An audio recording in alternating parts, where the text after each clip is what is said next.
violence in America. And all that we have been doing is really looking at the root causes that are triggering people to commit violent crimes. As we have started with looking at guns as a means to hurt others and to murder and hurt and kill other people.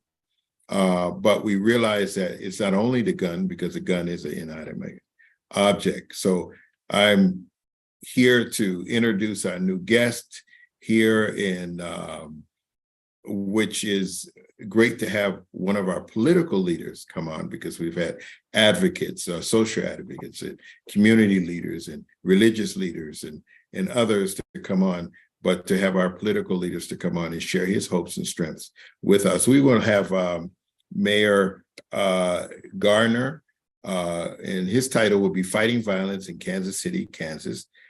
Take a stance against crime. And the Wyandotte County is no place for a senseless fight. Let me give you a little bit of his background. Honorable Tyrone Garner is the mayor of Kansas City. For the 30th president, or the 30th mayor, maybe that's a prophecy. The 30th mayor of Kansas City, Kansas, since 2021, has dedicated his career in combating violence and fostering community collaboration. As a former police officer and deputy chief of the Kansas City Police Department, his commitment to public service is unwavering. Mayor Garner's visionary leadership focus on community-driven policies, reducing crime, expanding economic opportunities, and promoting education. He emphasizes unity, opportunity, and hope as the essential element in creating a safe and vibrant Kansas City, Kansas. In the face of tragedy, Mayor Garner addresses the issue of senseless violence head-on, while acknowledging the city's progress in reducing violent crimes. He passionately calls for unity and cooperation from the community to combat such acts. His plea to identify those responsible for tragic shootings underscores his dedication to ensuring justice and safety for all residents, emphasizing that the public involvement is vital in this mission. Mayor Garner's leadership is firmly rooted in the pursuit of reimagined, violent-free Kansas City, Kansas, where residents can live, work, and raise their families without fear. Wow, that is very powerful. Without any further ado, let us welcome Honorable Mayor Tyrone Garner.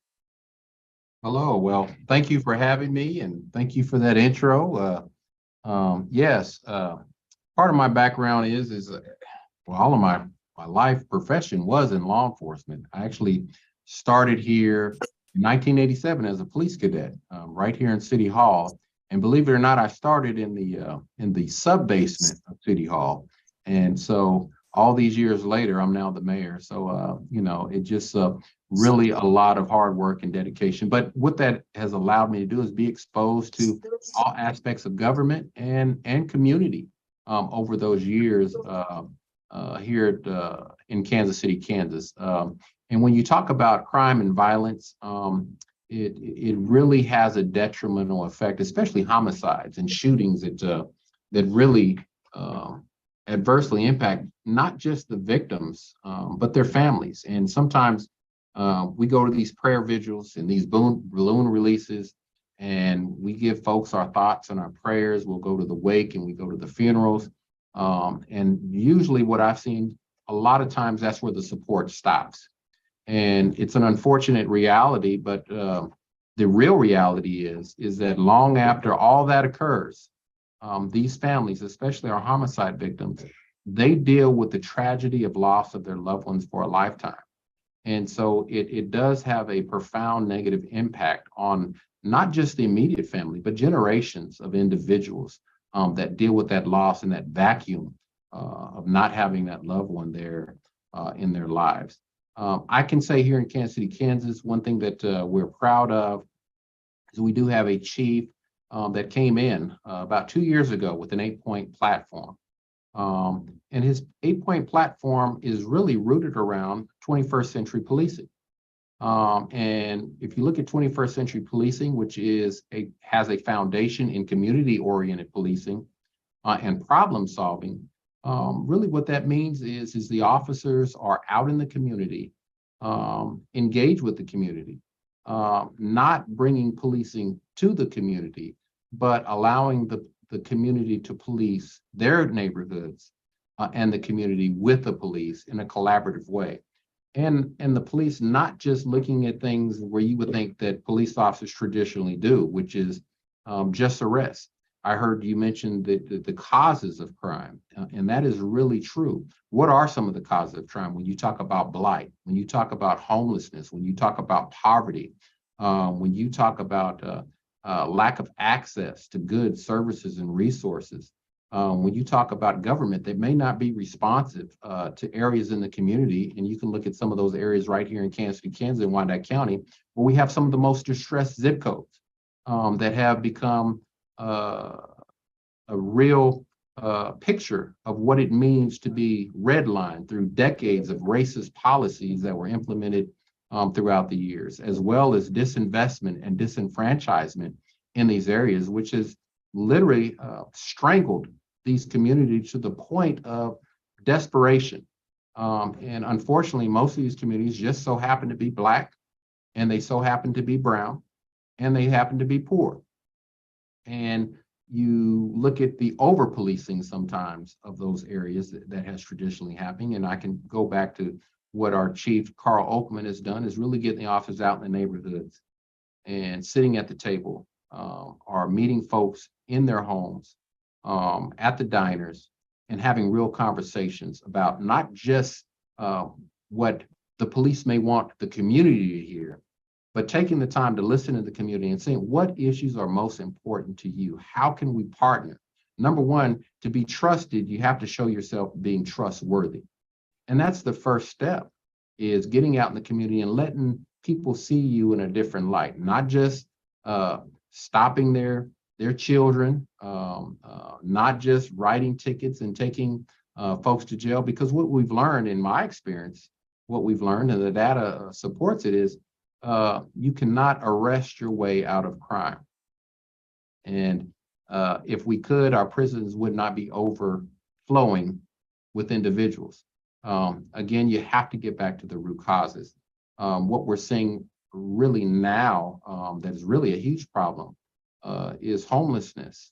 And what that brings when you talk about folks that are trying to survive in a society that may look down on them because they have a criminal background, so they can't get a job, which really strips them of their ability to provide for themselves and any families that they may have. There's a huge outbreak of mental illness that has really taken a grip on our community. Then you talk about the illegal use of harmful, and I like to stress harmful, drugs that has had a huge disparate impact on our community. Then you have the disabled, and you have individuals that are just trying to make it. And so we look at that as being a huge problem. And so really, from my vantage point as the mayor, what is causing this? How do we create policies? Because that's really the role of the mayor here in Wyandotte County, is pushing forth policies to our commissioners that hopefully they'll adopt, that will improve outcomes or improve the quality of life of our residents here in Wyandotte County and Kansas City, Kansas. Some of the things that we've done in our mayor's office is we set up a task force to look at policies and practices and procedures to improve some of our ordinances, or at least have the ordinances better reflect the values of our community in collaboration with both the police and our residents, and pushing forward those recommendations to the commission. Really getting out to where the people are and trying to meet the people where they are and trying to address their needs and seeing what those needs are, and really taking their reasonable, and I like to say reasonable, requests and formulating policies that hopefully can improve the human condition One of the biggest things that we're really focusing on in that aspect is housing. People just need safe, clean, affordable, livable neighborhoods to raise their families. And that is becoming a premium. And to me, that is the first step, is having safe and affordable housing for a lot of our residents. And so then you look at economic development. To me, the economic development is huge when you talk about changing the atmosphere, if you want to call it that, in some of these distressed zip codes in Wyandotte County, providing the jobs and the resources and the opportunities for individuals that want those opportunities for success, making sure that those opportunities are there, readily available for them to seize those opportunities. Education is also key to that. I often say the first step to hope, the second step to opportunity, the third step to an improved destiny starts with an education.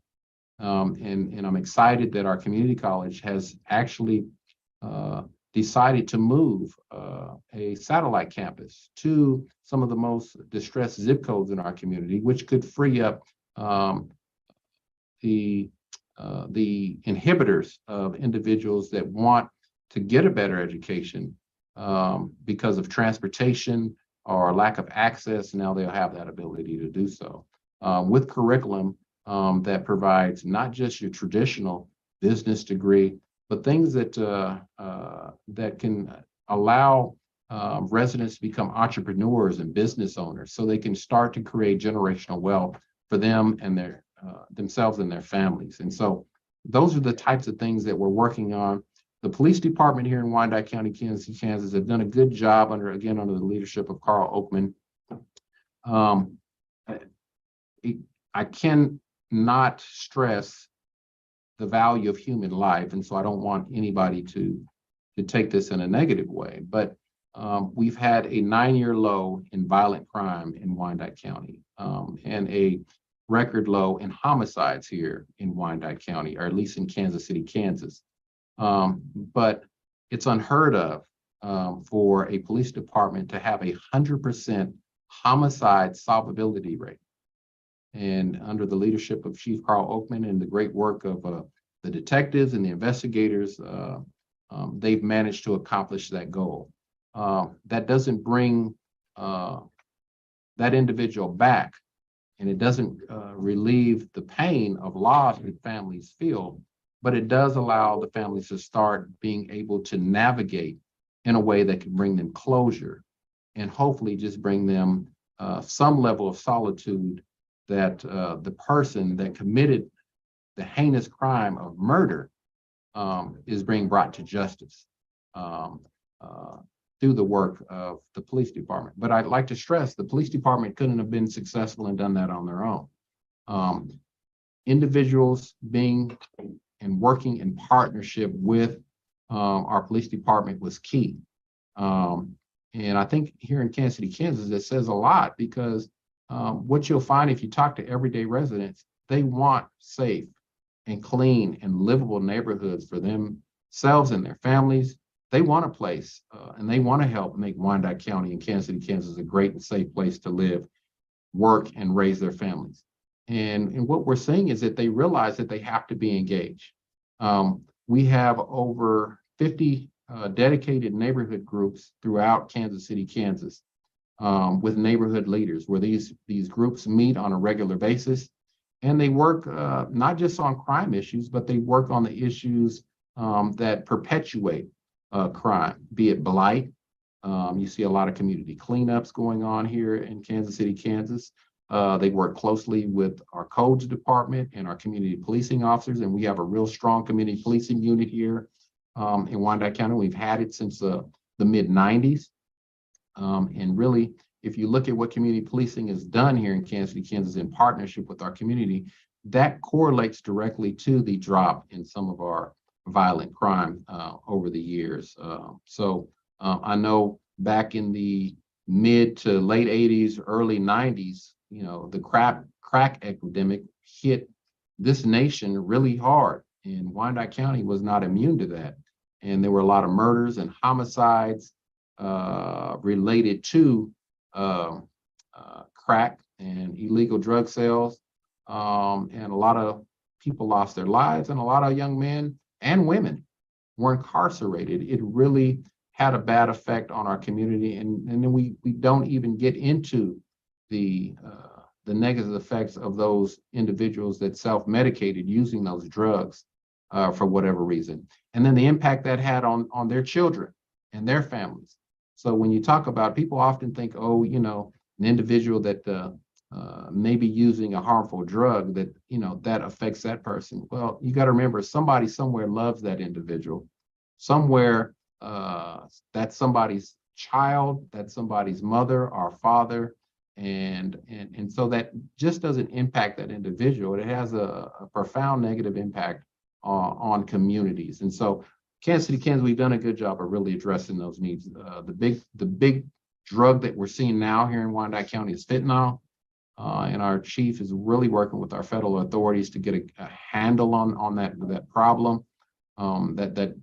It's a really heinous drug that can be deadly in a lot of situations, and just trying to make sure that we do everything we can to keep it abated in a way that it doesn't cause another epidemic like we saw back in the late 80s and 90s. So does Wyandotte County have crime? Of course. Do we have gangs? Of course. Do we have individuals that don't live lifestyles that reflect the community at large values? Of course, just like any other community.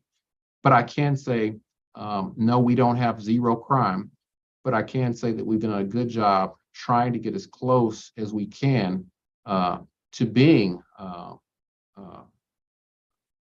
crime-free community. Not that we are, as any other community that does a good job with crime prevention and community engagement with the police. And so those are some of the challenges we have. I really like to highlight not so much the challenges, but the good work, because there's a lot of good work being done, not just by the police, but by residents that are helping the police in their job. And then you've got elected officials and politicians such as myself that are trying to create policies to really focus on the causes of crime. And I think that collective of community, law enforcement, and elected officials working together to improve the human condition and the dynamic that exists for all those that love Kansas City, Kansas, has really shown good results. And so that's something that we all can be proud of here in Wyandotte County and Kansas City, Kansas. And if we keep it going, I feel the best is yet to come. The goal now, because Wyandotte County is still a poor community, just looking at per capita income, is to look at those areas that have been disinvested that I talked about, disenfranchised and marginalized and redlined, and making sure that we do everything we can to bring opportunities, that we invest in those disinvested areas, and we bring the resources and the goods and the services and the jobs that hopefully come with that to change that human experience and condition that has negatively impacted so many people east of what we call 635 here in Kansas City, Kansas. If you go to the western portion of our city, it's more affluent. If you go to the eastern portion of our city, not so much. And for me, that was a problem coming into it, because I've always said it, I see that as economic segregation. And so we've got to bring a level of balance, because I believe that a rising tide will lift all boats. There's been huge investments in the western areas that are more affluent. We need to have that same energy with intent to bring those types of investments and opportunities to these areas where the investment is needed most. And I think that goes a long way when you start improving our neighborhoods and really investing in people and investing in the people, the places, and the programs where the investments are needed most. That can have a positive, profound impact on negating crime as well. And so hopefully that answered a little bit of what you were looking for. I am a huge proponent of Barack Obama's 21st Century Policing Report. Some of you may have heard of it. It's online. A lot of it is just, I guess from my experience, is just common sense ways to improve the quality of life working with the police in communities. And I encourage anyone to look at that report and just use some of those suggestions because they've worked and they've done wonders here in Wyandotte County and Kansas City, Kansas. And so we're excited about what the future has. And as mayor, I'm confident that the best is yet to come for Wyandotte County if we continue on this pathway of working together and collaborating as a unified community.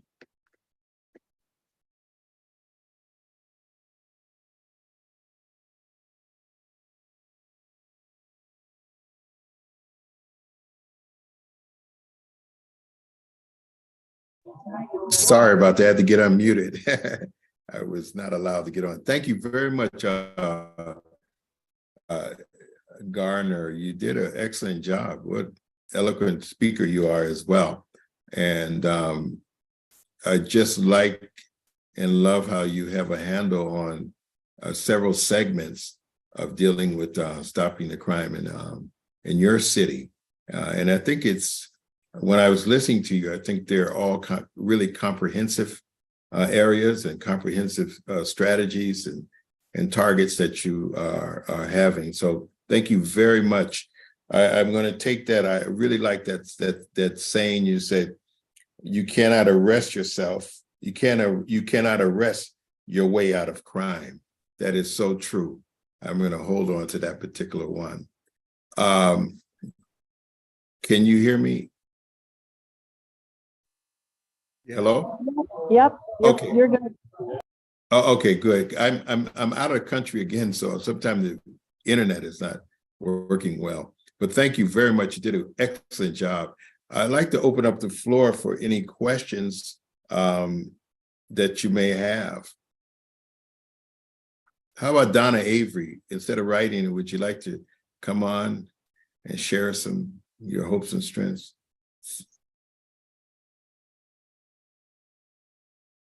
Hi, my name's Donna Avey, and I'm in Anchorage, Alaska.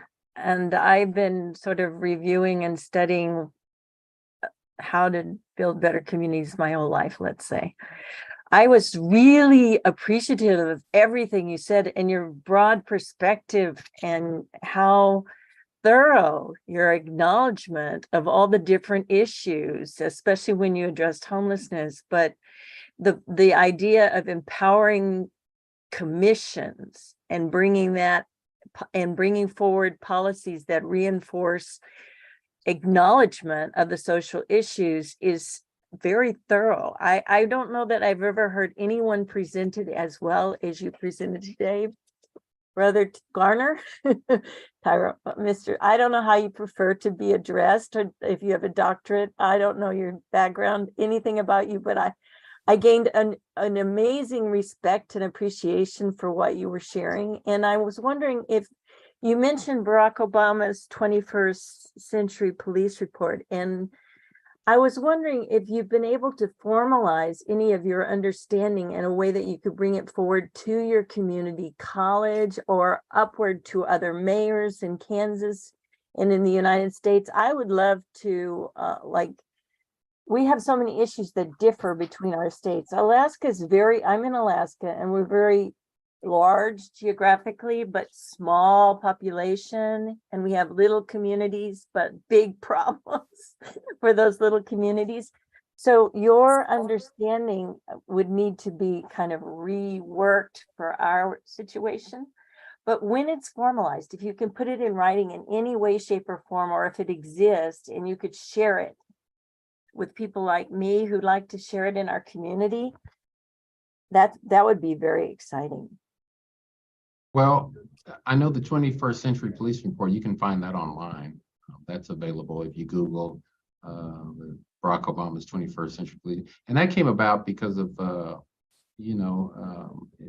the 14, 15, Ferguson and all the issues that were really straining police community relations. And the president really took it upon himself at that time to take a leadership role. And he did the same thing. He brought experts, regular neighborhood folks together, and he commissioned a panel that went across the nation and interviewed and worked collaboratively and came up with these points that is in the 21st century policing, and it's a really profound document that really holds true today.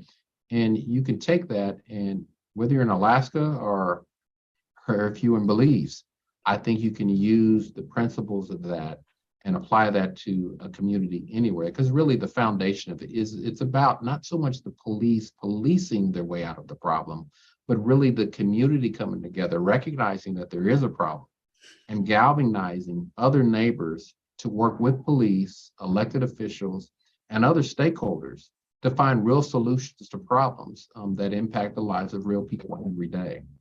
Just being community driven in that regard. I mean, for a while there, and even in certain pockets of our community here in Kansas City, Kansas, I've talked to some people, they don't even know who their neighbor is, you know? They live right next door across the street and they couldn't tell you their neighbor's name. And those are the types of things when you talk about the neighborhood groups that are really taking off here in Kansas City, Kansas, that we're trying to change. Neighbors getting to know neighbors. So not just community watch, where we're looking out for the proverbial bad guy that's going to be creeping behind the buildings at night. But what are some of the issues? Are there potholes? Are there lights out? Is there a boarded up? Is there a house that's boarded up? Is there an abandoned building? Is there a strange person? Is there a car that maybe isn't tagged? I mean, when you talk about, and part of that goes back to the broken windows theory of, and some of it's like there's a psychology to it. If there's an environment that doesn't look and feel savory, people tend to act out sometimes, without even knowing it, based on their surroundings. Where if you have a well manicured, clean, kept community, people tend to act accordingly to maintain that. And so there's a lot of that goes into that. My experience in law enforcement over 32 years, but you can take those basic principles of 21st century policing and community policing, and you can apply that anywhere. And you'd be amazed once you get the community galvanized, the positive difference it'll make, not just in solving and preventing crime, but also improving the quality of life for the residents that call those neighborhoods, that neighborhood home. Thank you so much. Thank you. Thank you very much. Go ahead. Moderator, do I have a little more time? Please. Emotions, civility. We had a remarkable speaker previous session or two before who spoke about a book she wrote, Emotional Civility, and the whole issue of civility. I'm active with Women's Federation for World Peace, and it's a UN NGO, and it's about bringing forward the civil society and dealing with these emotions and these issues. And I personally believe local to global. If I can't do it with my neighbors, if I can't do it in my home, I can't do it in anywhere else in the world. So I feel very united with your perspective and your heart. I hope you'll stay with our conversation because I've been engaging as much as I can. But I have an investment in seeing our world a better place, neighborhood by neighborhood. I actually can tell you, I went to New York as a young person and cleaned the streets when it was dirty. I went to Guyana and cleaned garbage, and I cleaned the waterways and the streets in Alaska and Anchorage, because after the snow we're very dirty. And I absolutely agree with what you said about the facelift. If you keep the graffiti off the walls, I see a huge difference. If you can do everything you can to influence a neighbor to do anything outside their home and their own family circle, I see a great growth in citizenship and grassroots experiences that I feel will regenerate and revive all of our communities, all faith communities, all political groups, everything. And we have to get over the divisiveness. And that's back to my first point. Emotions. Aren't emotions divisive? And how do you deal with those? Well, people are passionate about different things for different reasons. And I think in the discourse of our society, We don't always agree, but it comes back to, that old notion, you just got to disagree without being disagreeable. And a lot of times it's just respect. First of all, you have to love people, and understand that we're all different, but we share the same interests, no matter what background, race, and we all want the same things. I can tell you in my law enforcement career, some people look down on people that lived in what we call the projects. We call them developments now, but because they were poor. But I can tell you, these people want the same thing. They just don't have the financial resources. They're at the lower socioeconomic spectrum of on that ladder, but they love their neighborhoods too. They want their kids to go to good schools. They want their children to have better than they have. They, believe it or not, they want a good job because they want to be self-sufficient. They want the same level of services and resources that are available to everybody else to the city, and they want to be treated with respect from leadership.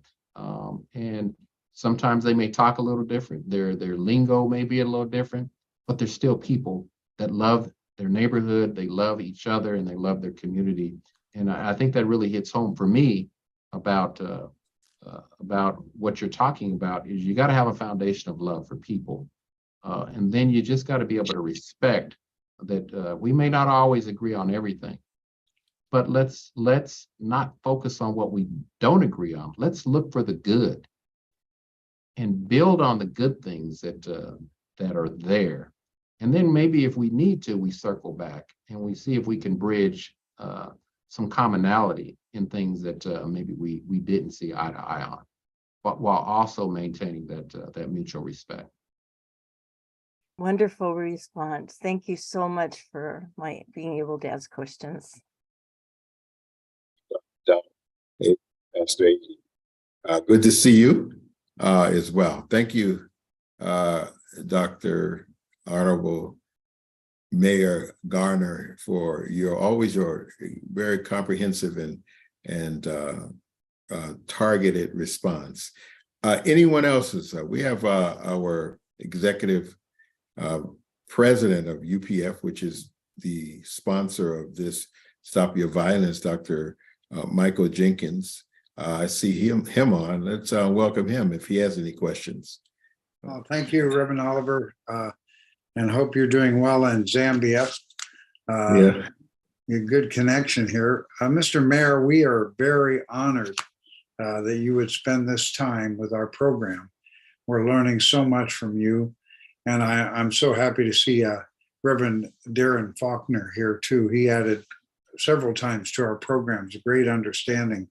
So I just want to, ask what would be the most helpful thing that the citizens can do to help the police, to support the police, and to help them be more effective in their jobs to protect the community?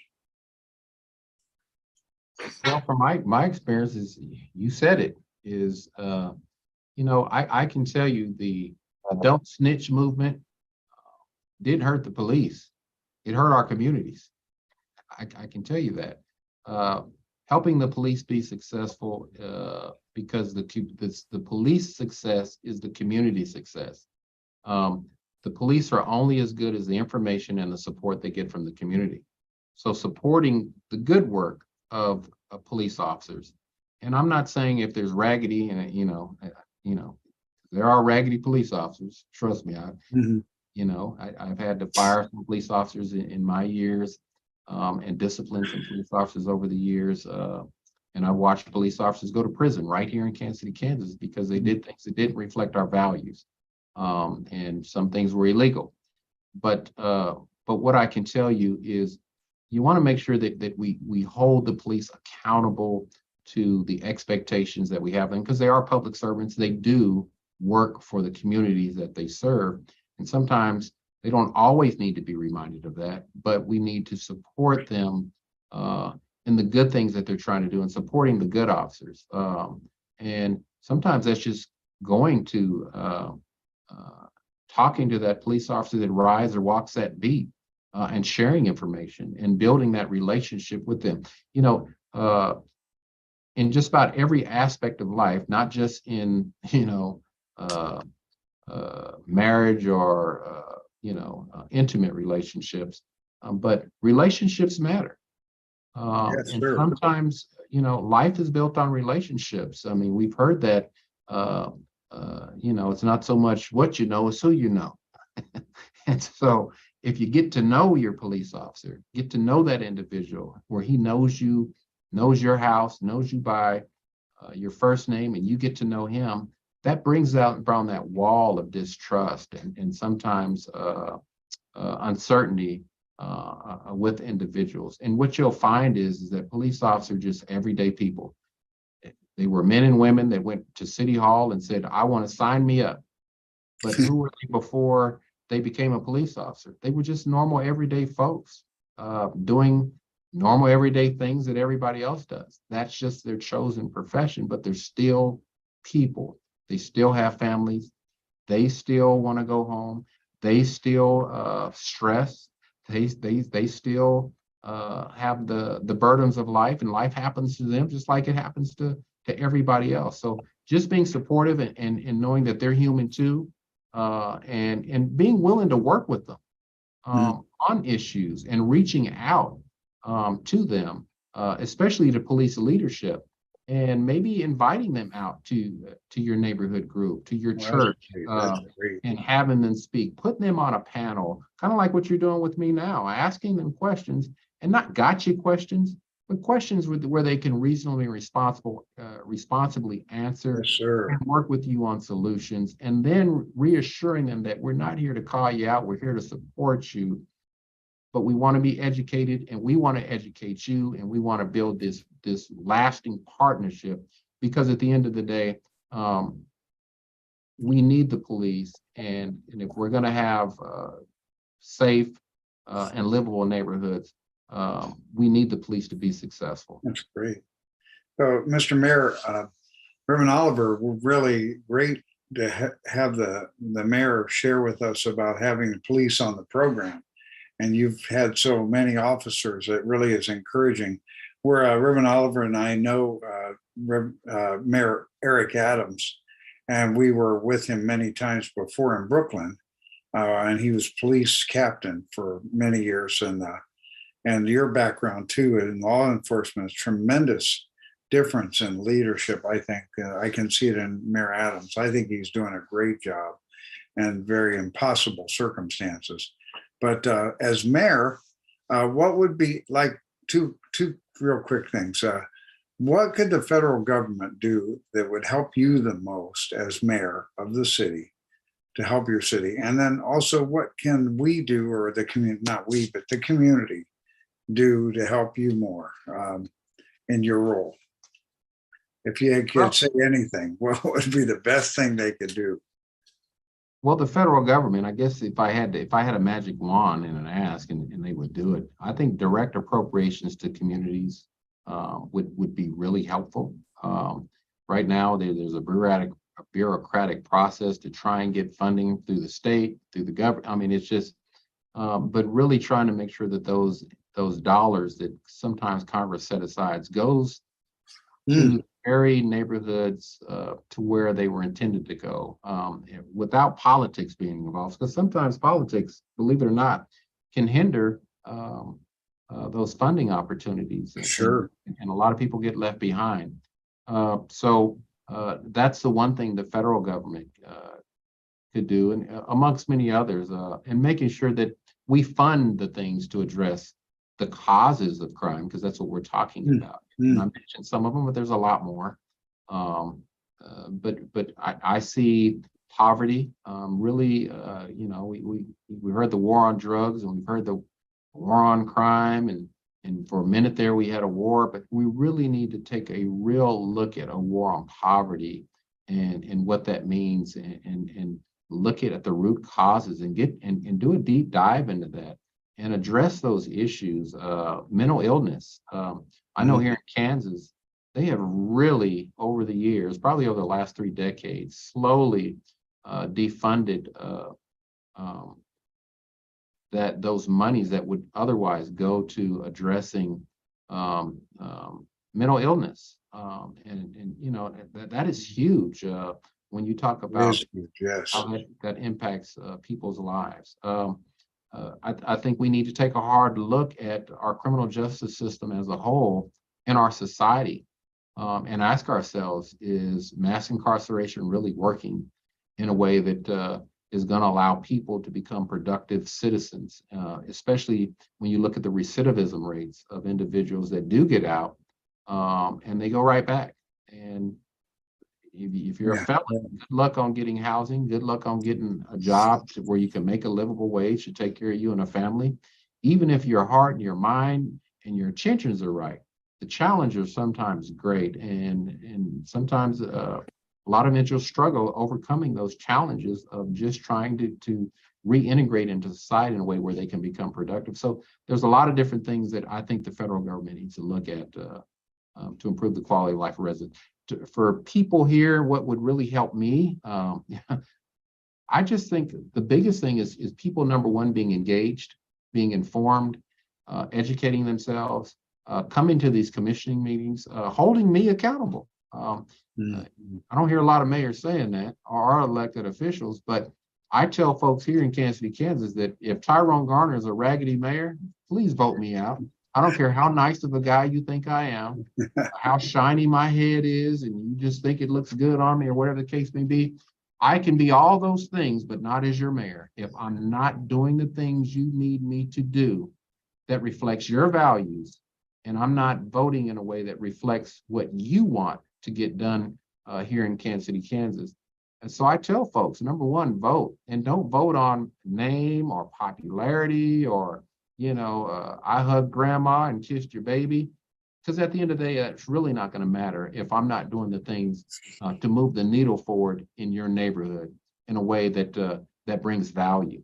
And so the voting and being engaged and being educated about candidates, I think, are really key, because I know we hear a lot of you talked about the federal government, what they can do, but really, when you talk about neighborhoods and communities, your local governments are really at the epicenter of what really happens. I feel that local elections and local leadership is really more important than the national, because we're going to impact your day-to-day directly. And so those are things to look at. So what really support is just being engaged, being involved, being informed, coming out and voting and holding leadership accountable. And then letting us know what you want. I believe in community-driven leadership. I say that a lot, and I really hold that, because it shouldn't be about me. Anybody that gets into, and I hate to say politics or politicians, I like to look at myself as an elected official, but anybody that gets in this, if it's about you, you need to get out, because it should never be about you.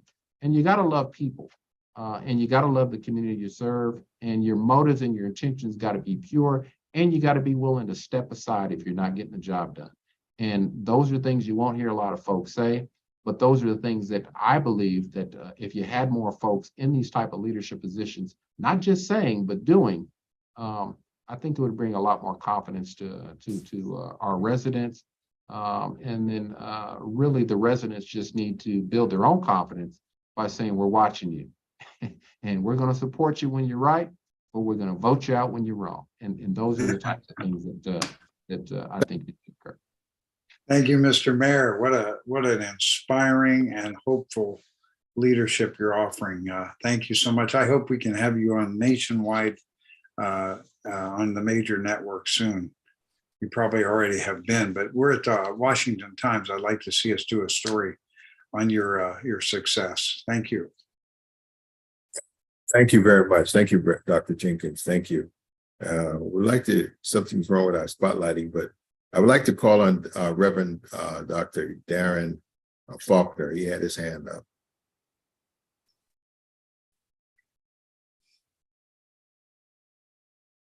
Yes, good afternoon. Good to see you, Dr. Oliver, all the way from Africa. And also good to see you, Dr. Jenkins, as well. Yes, Brad. Thank my you. friend, Pastor Acosta, let me know, Mayor, that you were going to be on. We were just together a couple of weeks ago at the KCATA, trying to work with public transportation to areas that are really in need of that connection. If we have good jobs but don't have good public transportation for folks to get to those jobs, we still have an issue.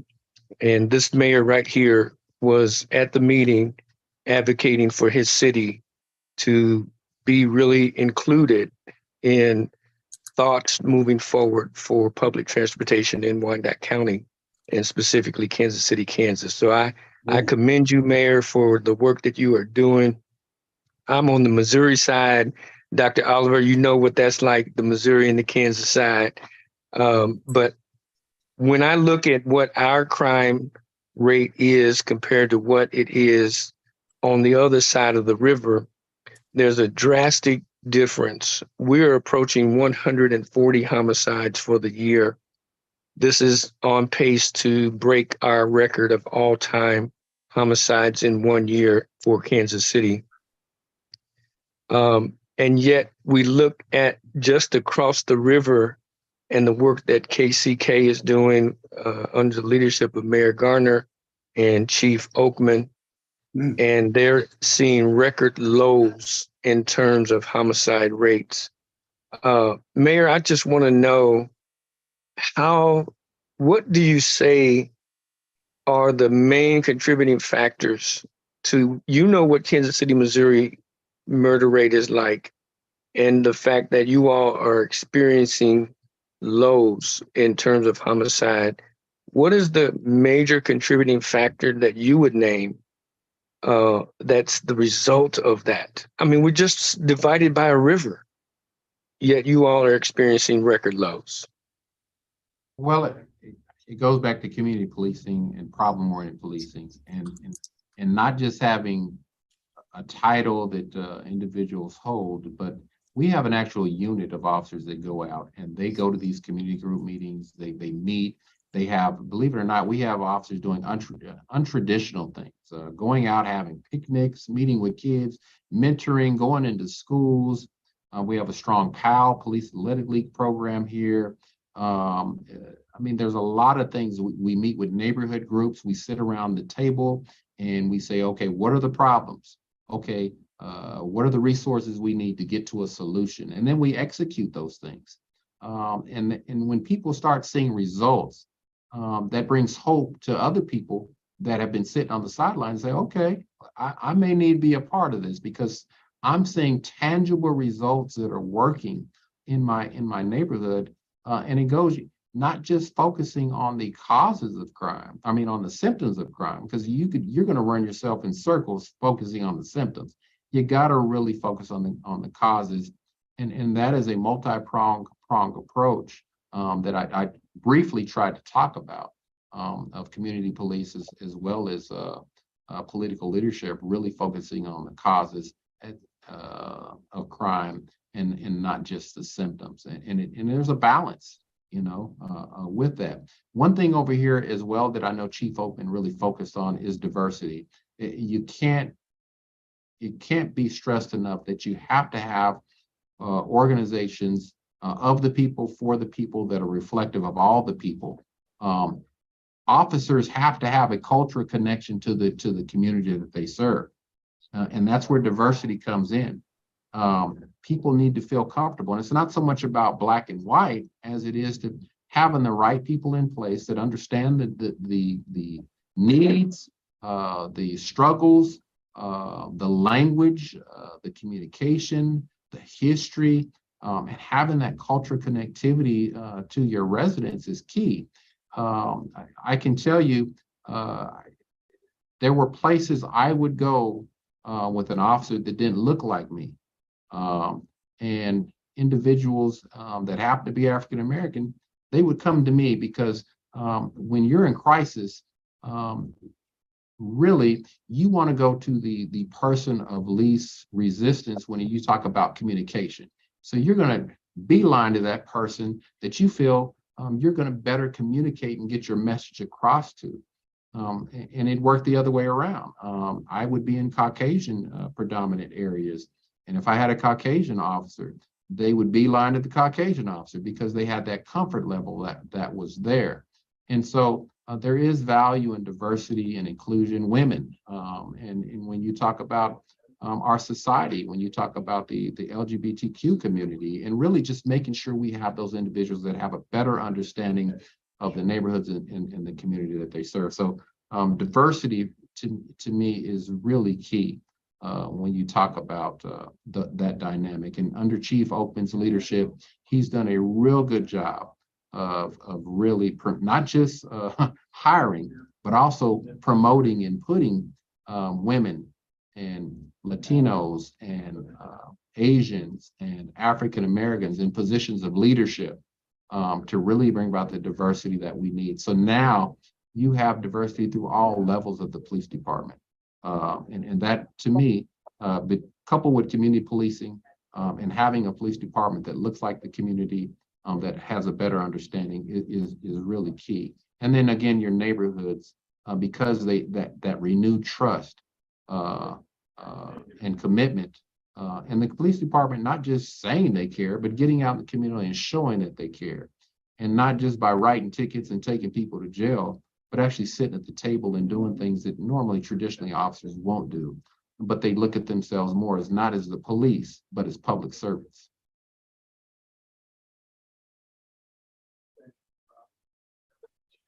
Thank you so much, Mayor. I appreciate that. That's definitely some talking points that I'm going to be bringing up.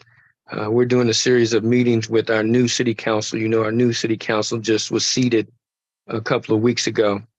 And so my organization is doing some one-on-ones with our new council. And these are great talking points that I'll be sharing with those council members as we have these meetings going forward. So thank you very much. Continue the great work. You know, I'm just a phone call away, just across the river. If I can ever be of assistance, please don't hesitate to reach out. All right. Thank you very much, Dr. Faulkner. It's always good to see you. He's a great speaker and a great innovator of how we can solve these problems as well.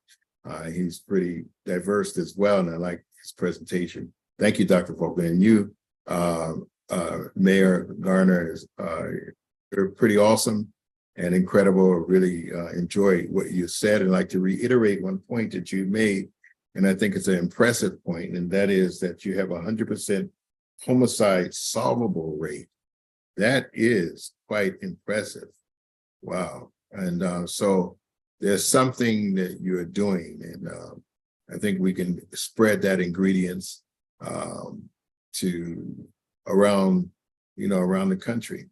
And so if you have any last words to share with us, but I would like to say, Dr. Faulkner, you can come and you can begin to campaign for him for the governor, okay? And okay. I'll be happy to do it. So he's governor to me material. And at first when I had started, and I said, I want to introduce you to the president, and I'm also the mayor. So I don't know if that was a Freudian slip or if that was a prophetic slip. But thank you very much, Reverend, but Mayor Garner, for coming on. If you like, could say 1 or 2 last words, and then we can close. Well, just thank you for having me, and just stay encouraged, and know that at the end of the day, that I've always said that the power is in the hands of the people, and the community is really where that power lies. And just people coming together and really working to improve that dynamic is really what's key, and what works here, and what I've known to work best here in Kansas City, Kansas. We've got a lot of issues and challenges because we are a poor community, but again, the human spirit here is bigger than that. And we've got a lot of great things that I believe getting ready to recur. Be it we've had some transitional things take place. And we've got new leadership at the helm, and so I'm really excited and optimistic about the future of what's going on in Wyandotte County. And I can say this: in any community, if you don't have a safe community, you can never have a great community. So that has to be priority. Very much. Wow. Excellent. Thank you very much for your everything that you've shared with us. And as even I think it was Pastor Avy had said, you know, I concur with her, and I said it too, is that there's several different points and very comprehensive in explaining each one and targeting how do we begin to stop the violence in our community. And it's just not one avenue. There's several avenues that we have to collectively bring to the table, and then we can come to some healing process that affects the community and ultimately affects the nation. God bless you, and thank you so much for coming on. And we look forward to seeing you again. All right. God bless you. And thank you so much. Thank you. Thank you. All right. Bye-bye. Yeah. All right. Thank you. Thank Bye-bye. you.